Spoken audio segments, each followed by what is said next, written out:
Good afternoon, one man and his rod. Hello, mate.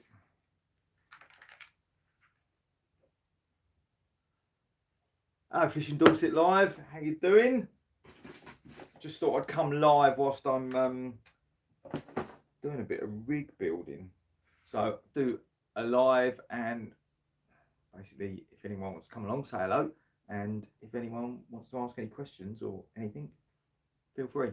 And I'll try and keep up whilst I build some rigs. I'm building some bream rigs for fishing in the Canaries. Lucky Fishing Dorset, mate. I was at work, not now.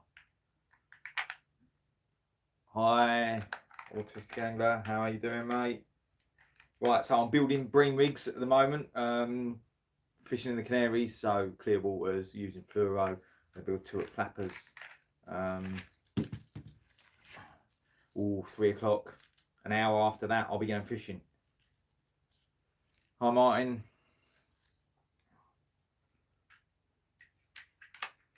So I'm just going to start tying. I want to make 30 rigs, but not all today.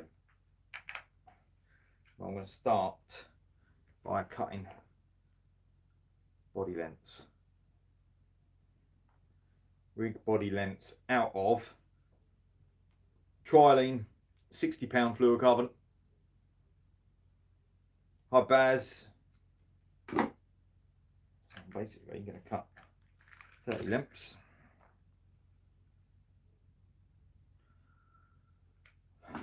Of fluoro, 60-pound fluoro, all the same.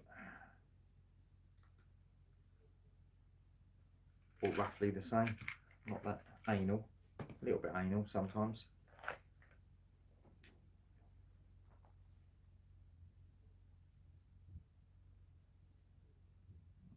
What's going on here? Tell you what, these are a great little buy. I think they were Lidl or Aldi. They're dog grooming nail clippers. I think they were $1.50 or something. They go through thick mono and fluorocarbon. Lovely. Give a really nice straight cut.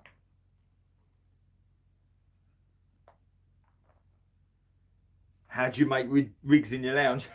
I'll make a lot of mess. I'll do it when the other half isn't here, so I don't get in trouble, because it's all clear by the time she gets back. Although there is often bits of fluorocarbon on the carpet that you hear rattling around when the hoover's going through.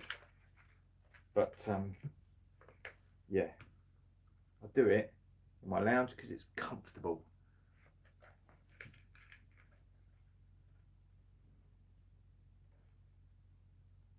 Normally I'll have the TV on. Oh, well, I'm going later. I'm going in Kent, not going far. I will be travelling further in a couple of weeks. I'm going to the Thames. I'm doing river fishing as well, Murphy's. So I'm going to hope there's a cod in the Thames. Hello, Carl. How you doing? Cod showing up yet, Carl? Yes, Baz. Yes, Ramsgate is on the cards. Ramsgate Harbour Arm is on the cards. It will definitely be done before Christmas. I'm at. I have to keep leaning in because should have my glasses on, really. Getting old, and the writing is too small on my screen for me to read it.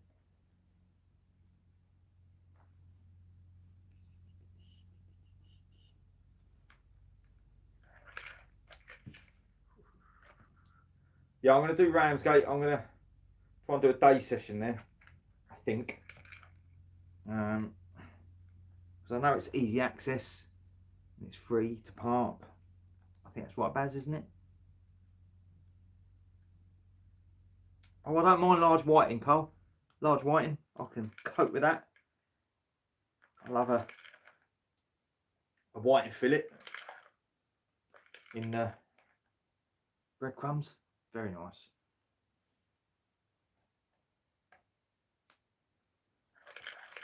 Right, let's do these for now. So yeah, I've got a holiday. Oh well, holiday. It's work now, isn't it? It's work because it's for YouTube. So I can class it as work. That's what I tell the other half. Anyway, it's work. It's not a holiday. Fuerteventura is coming. 3 of us going this time.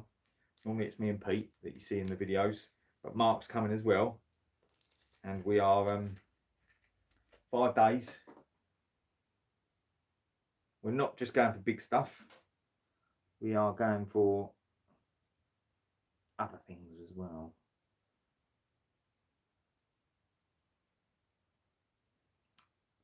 Yeah, I do want to do the Mersey sometime. It does tempt me.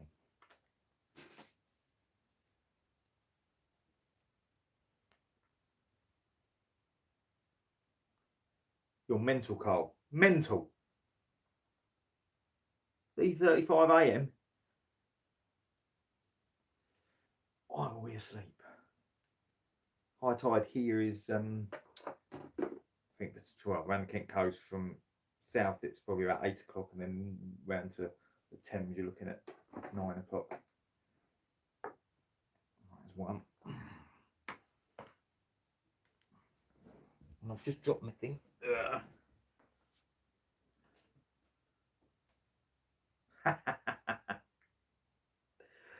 Oh dear me. Yeah, I think maybe when I'm on holiday I might catch the tides and get up early. When I'm in the Canaries I might get up at sort of, because the day I get there the high is around 11 o'clock at night, so that's good. We can get down and fish that. But as the days go on it gets later and later, but don't want to miss an opportunity, so we're going to go all out. I'm hoping I'll get the chance to float fish a big bait for a hammerhead, so I'm going to try that. But I'm not getting up at 3 o'clock around the Kent coast. The possibility of maybe a £2 cod.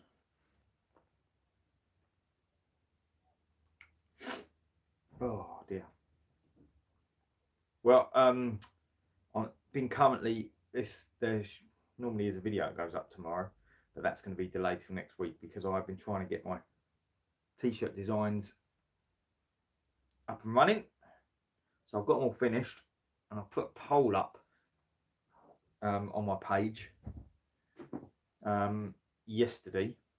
So if you haven't seen it, please come along and vote in the poll which design you like the best, because it will let me know how many to print off, which I'd like to know.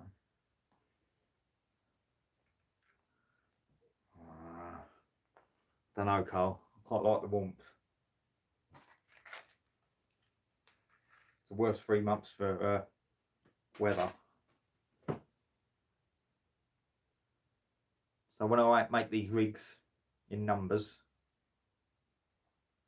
some of the components I scrimp a little bit on. So the clips that I'm using, the links, the lead links, are just they're the Koki ones there. You can see it on the puller. They're cheaper. I won't scrimp on hooks. I won't scrimp on line. Always make my rigs now with fluorocarbon. Got no memory. It doesn't kink. I can straighten it out if it does get a bit of bend and folds in it. And if the water does clear, it's obviously got lower visibility. It's also got a little bit more stiffness.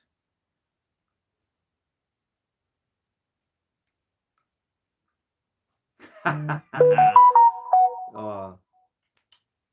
I like that, Baz. Yeah.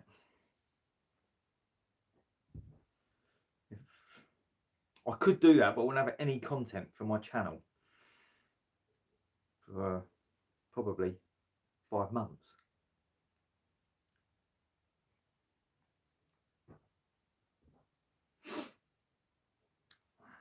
But it's nice that this year the cod have shown up.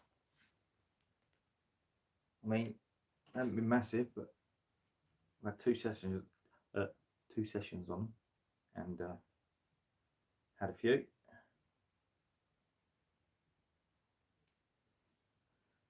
Sort of bored a bit already. I wouldn't mind finding some flatfish later. But I've never fished the Thames. So it's all going to be new to me later.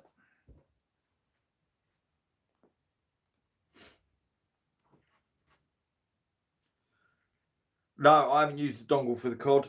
Or did I use the dongle in Bossington? Because I had a cod there. What was that on? I think that might have been on a... Yeah, it was on a pulley rig. So no, I haven't. I mean, you've got to know that there's big ones around. So on a proper dongle rig, you've got to know that the big cod are around and are going to engulf the bait. Because these smaller ones, they were sometimes a bit finicky on just a couple of dungy blacks and a bit of squid, and they were really finicky bites. So if that was on a dongle, you'd have no chance at all. I like dongle for something that really comes in aggressively and takes the bait, or something that will, well, just anything that take the bait fully. A ray will sit on it and just keep munching and munching. I mean, a taupe, smooth round, anything like that tends to take a bait aggressively. The canaries is great for them, because if a bluefish comes along, they whack a bait.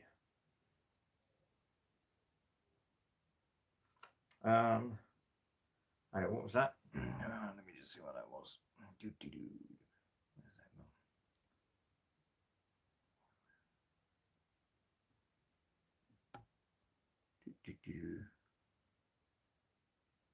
So, Chris, I use...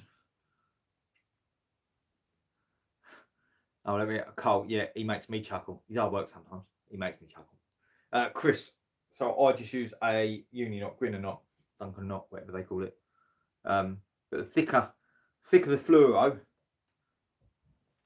the less times I wrap it. So I'll show you. This is £60. This is £60 fluoro there. It's a trilene £60, which is 0.81. Fluoro is always going to be thicker than mono. So this is 0.81. And with that, I just... Alright, there's the hanging snap. I go through there like that. I've got about 4 inches there. Create a loop.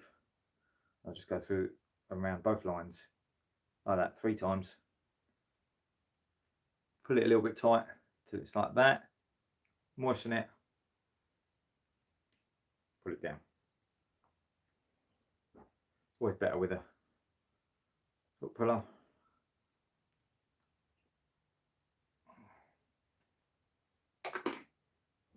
There it is there. Take that, tag off.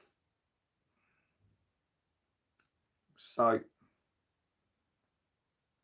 if you see that, that knot is good enough and that will hold. Now, if I'm doing big rigs, big rod, big rigs, big line, I'll tend to blob the end of the knot as well with my heat gun, my little handheld heat gun. Because I've locked it. But yeah, that I can put it up very carefully and blob the end of the line where I've cut it. It stops it sliding. But on thicker than £100 fluoro, I would just do a uni knot twice round, tighten it, blob the end, be fine. Oh, Carl, this morning I woke up, there was a thunderstorm here. Thunderstorm near the end of October. Very unusual. But I have actually been mowing all day. I got so wet because it was raining. up until now. It has cleared. Why do I keep putting that down? So I just wanted to go live whilst I'm doing something. So that's all I'm doing here, going live. So if anyone wants to drop by, say hello, they can. And it's always good to talk to new people. Just bending down and get my rigs. See how many I've done. So I'm making two flappers with Sakumas. Sakuma, oh, that's my drawer of hooks. My drawer of hooks. Sakuma bait holders. So that's what I'm using. Yeah, it's been bad, hasn't it, one man? It's been bad all through Kent. That's what I'm using. Sakuma bait holders. They're good hooks for the price. Sakumas are relatively cheap. A relatively cheap branded hook, and they're pretty good. So what I'm basically doing is making two flappers with them. Nothing else on them. Just no attractor beads or anything, because I want to keep these as inconspicuous as possible, as they are for bream fishing in the Canaries. So I'm going to do 10 with size 6s, 10 with size 4s, 10 with size 2s. Might do a couple with size 1s as well, as a lorry nearly crashes outside my window. What is going on here? Oh dear. Some people can't drive.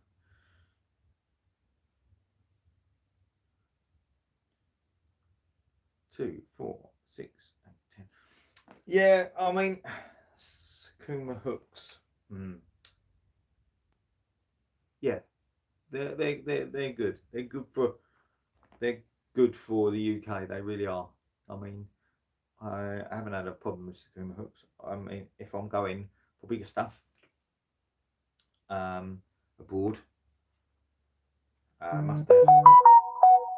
mustard, or Black Magic. Black Magic hooks are awesome. So I've done 10. Let's do another 10.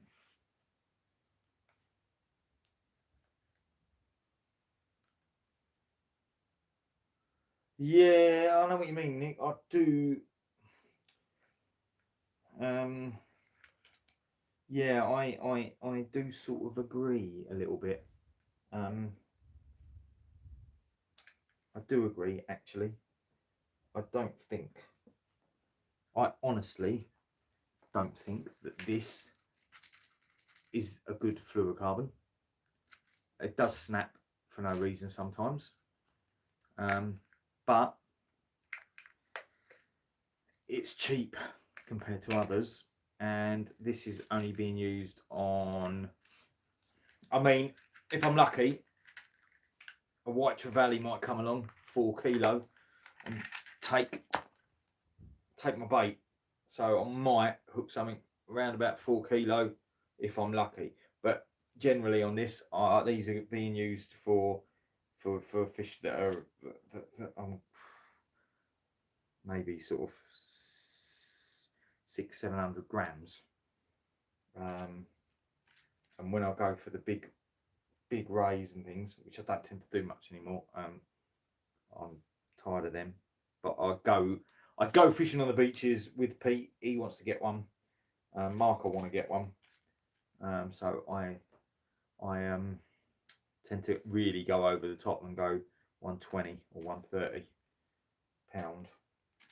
But I think this time, if I go to the beach when they're bottom fishing, I might balloon out some baits, see if I can get something on a ballooned bait, whole mackerel or tuna head, and see if we can get something at sort of 200 yards. There's definitely marks out there where decent hammerheads, I won't say massive, but 100-pounders come into 40 yards from the beach. So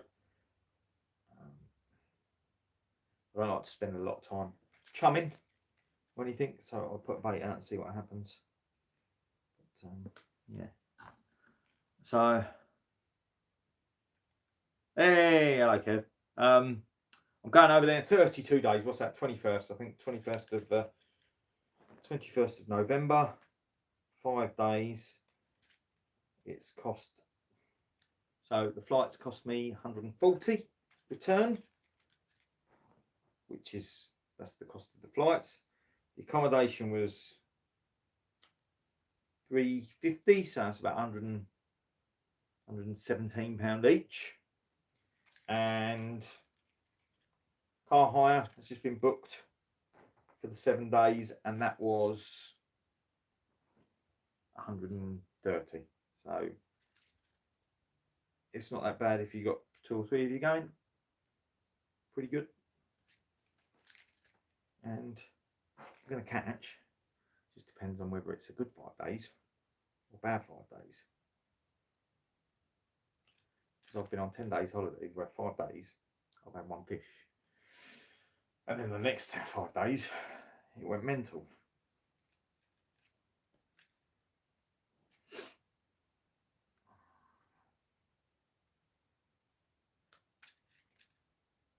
Wig making is not a favourite thing of mine.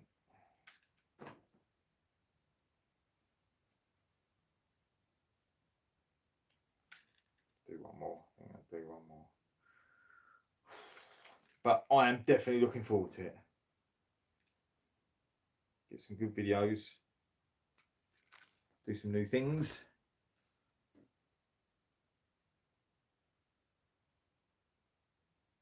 Exactly, Carl. Exactly. That's exactly my point.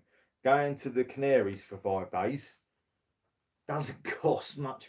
I mean, if you're buying bait in the UK to go fishing for 5 days and your fuel costs and things like that, there's not a massive difference. Not a massive difference at all. Right. Why have I lost them?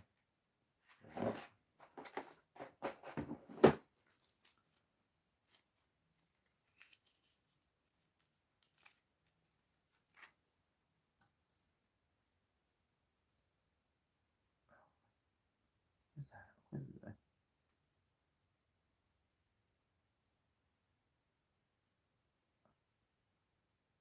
Oh, okay, Kev. I will. I think you mentioned it before. I forgot. Damn. Yes, 100%. You have to come too. Anything I want to catch that I haven't caught. Haven't caught bluefish in a long time.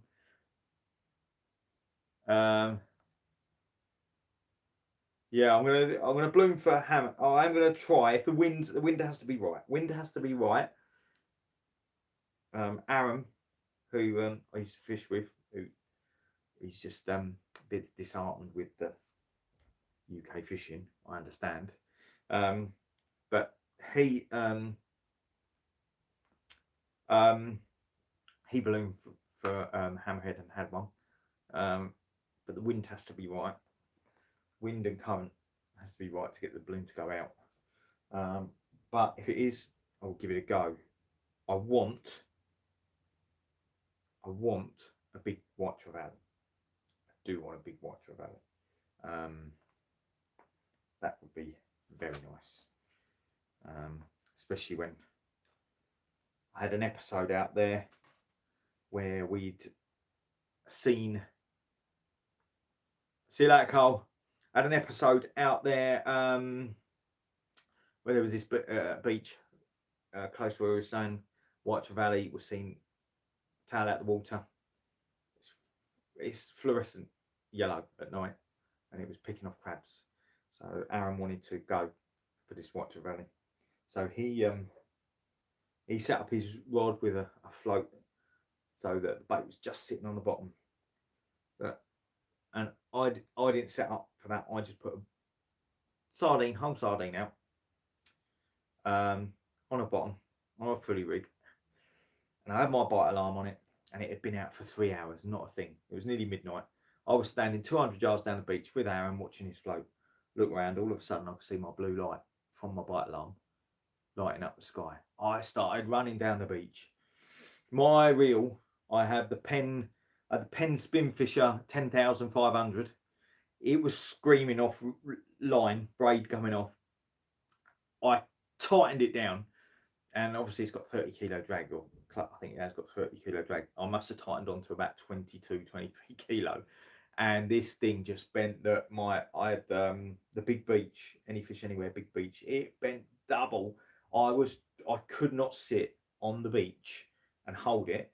Pete was trying to hold me whilst I was sliding down the beach because I had too much drag on. Aaron was there rolling around laughing whilst I was going on my bum down towards the water's edge. And then all of a sudden, after probably 30, 40 seconds, it come off, and I bought a I think it was an 8.0 mustard, big gun, and it had been straightened. So yeah, going for White Valley and hooking into probably like a 300-pound stingray. That's good fun.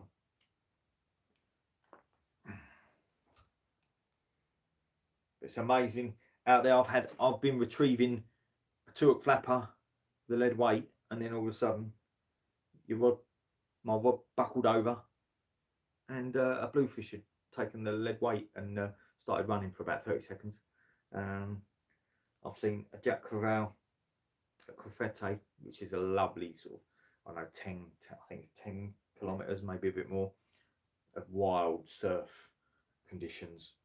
And you see sharks down there in the surf. One day I was down there, I've thrown all my bait in because it gets so hot, it scorches it. Walking back up the beach, there was this Jack Crevalle. I walked in the water, it was swimming around me chasing mullet. I could not believe it. You don't see that in Kent.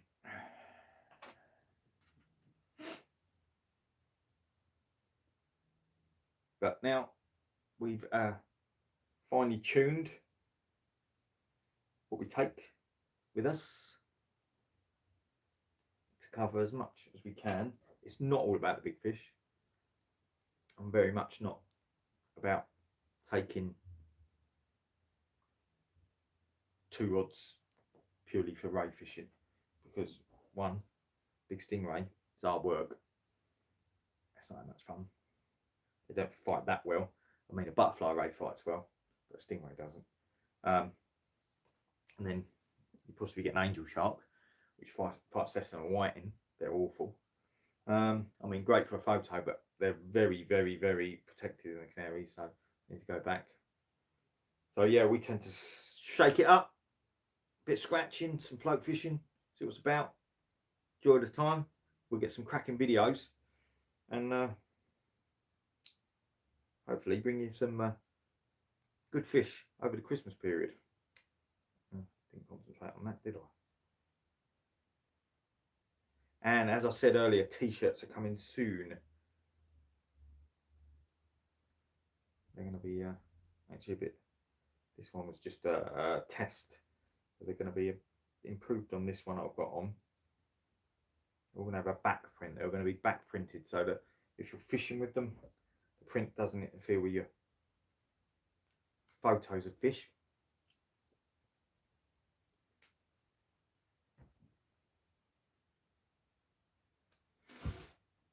But hopefully tonight, get into some action. I hope I'm not white. I hope it's not a white infest, unless they're big. I'll take 4 500-gram whiting. That'll do me. What have I done with that? Oh, there it is. Lose my head if it wasn't screwed on.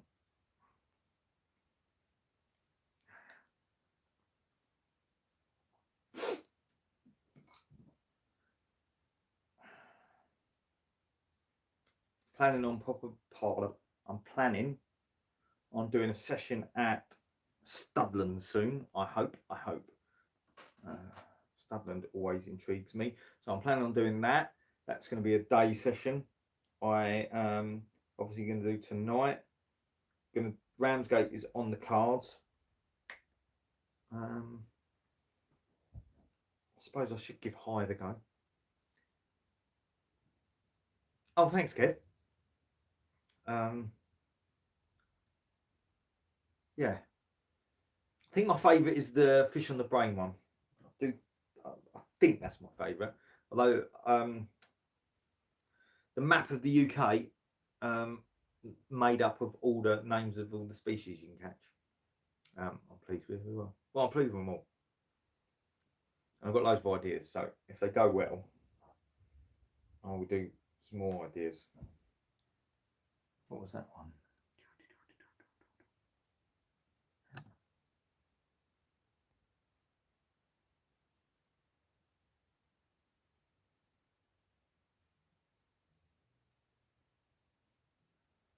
No, hello Matt. Never fished.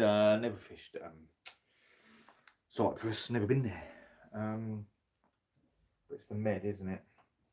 The Med doesn't really excite me. Very overfished in places. I'm sure there's good places to fish, but no. Maybe the Canaries, Cape Verde. I want to do Oman.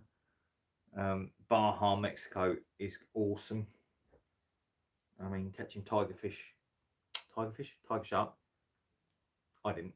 Aaron had 2. One session at night, straight outside the hotel in the most busiest part of Cabo San Lucas. So that's good. And the sights you see there are amazing.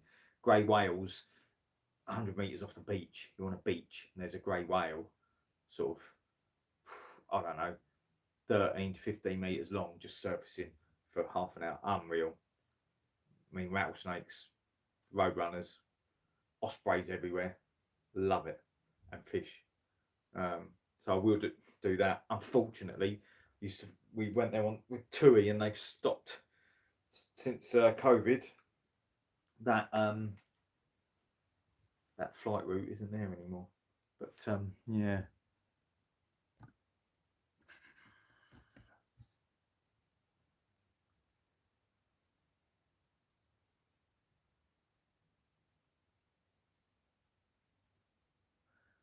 Yeah, I'm the same, Nick. People that cause fish around me, they're like, "Oh, that effort," and I just don't get it. I get that you just, yeah. I mean, it's not great UK shore fishing. Like sometimes I don't know.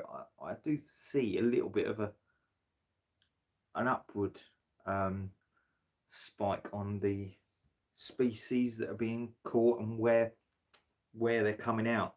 There's a lot more different species getting caught on a wider sort of geographical spread of shoreline. It's just 10 years ago in Kent, you'd be North Kent coast for thornies. Now pretty much anywhere in Kent you can catch thornies. Blonde rays are showing up. I mean, yeah, the amount of the smooth out fishing now on North Kent coast in the summer is awesome. And I think this bream come out down at Folkestone Warren. Yeah, I think I'm shocked though. The decline of Dungeness, and it's not picking up. I don't think it is, but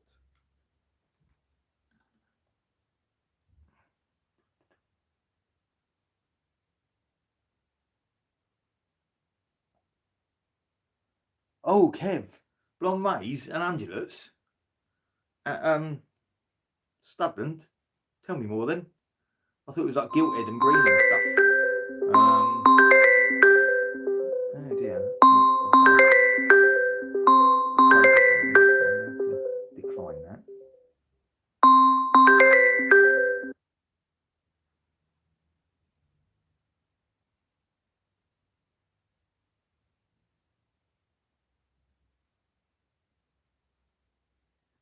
Yeah, okay, Nick, I'll get you, mate. Sorry, Nick. Dogfish, love dogfish. Oh, dogfish, great. Do you know what I did last night? I had dogfish. I obviously took the two. Well, basically cut the spine out of it, so you get 2 long, nice long fillets. Cut it into little chunks, and I put it in a curry, tikka masala, and it was lovely. I think dogfish is so versatile. It's there. and there's a knack to skinning them that is so easy. Unfortunately, I can't do a video on it because it's a bit gruesome. But I can skin and gut a dogfish in about 30 seconds. So, yeah, when they're about, they're plentiful. So, yeah, I take them. I tend to take them off the bone and just breadcrumb them and then fry them up, shallow fry them. They're nice like that. But yeah, in the curry, that worked. So yeah, I love a dogfish. But oh dear, what's that?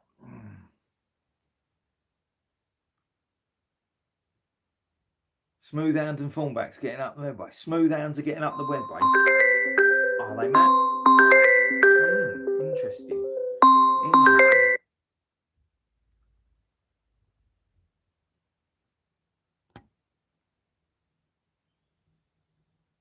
Oh, I didn't know that. Very interesting.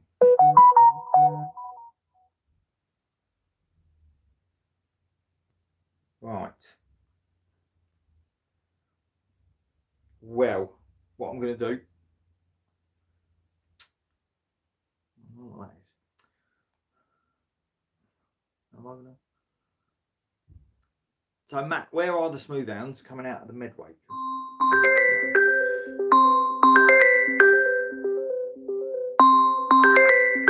Right, I've got phone calls coming, so I may have to end this live chat.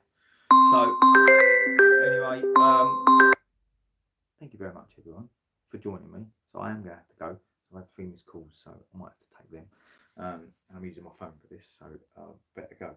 But I'm going to go fishing later. There's going to be a video that's coming out probably Tuesday from today's session. And then there's going to be one a week all the way up till Christmas.